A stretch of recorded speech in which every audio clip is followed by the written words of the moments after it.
They had laughed at humans for centuries, calling them fragile, weak, and utterly defenseless. The aliens, with their shimmering exoskeletons and multi-layered brains, considered themselves the ultimate lifeforms in the galaxy. But one brief, heart-stopping moment changed everything. Commander Vril and his crew of Glanthians had been observing Earth from their orbiting cruiser, convinced that humans were too soft to survive the harshness of space. They had watched astronauts inside their fragile capsules, tethered by technology, dependent on bulky suits to breathe, move, and stay alive. To the aliens, it seemed laughable. How could a creature so fragile even dream of touching the stars? But today, curiosity led them to a peculiar human named Jackson. Reports said he was a thrill-seeker, always pushing limits, surviving stunts that would crush or burn an ordinary human. Viril's antennae twitched with amusement as they followed Jackson into the void of space during a reckless spacewalk experiment without a protective suit.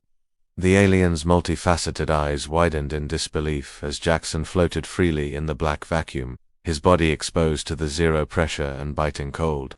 For a human, even 5 seconds in this environment should have been fatal. His lungs should have ruptured, his blood should have boiled, his consciousness should have faded. Yet Jackson moved calmly, adjusting his trajectory, almost dancing among the stars. "Alert, this is impossible," hissed Lieutenant Kroll. His voice module was trembling.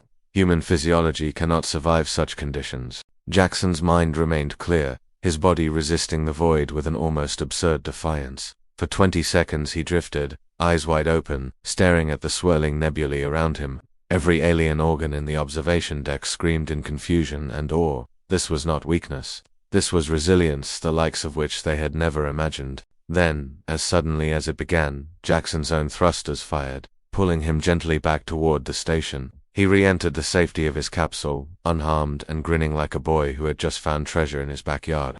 The room of aliens was silent, vibrating with unspoken reverence.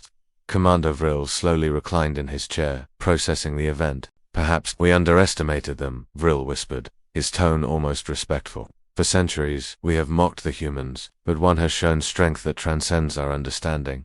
From that moment, the Glanthians viewed humans in a new light, not as fragile creatures, but as survivors capable of defying even the cold, unyielding vacuum of space. Jackson's 20 seconds became a legend among the stars, a reminder that sometimes, true strength comes not from armor or biology, but from the indomitable will to survive. And somewhere on Earth, Jackson shrugged off the attention of the world, unaware that in 20 seconds, he had rewritten what an entire alien species believed about humanity.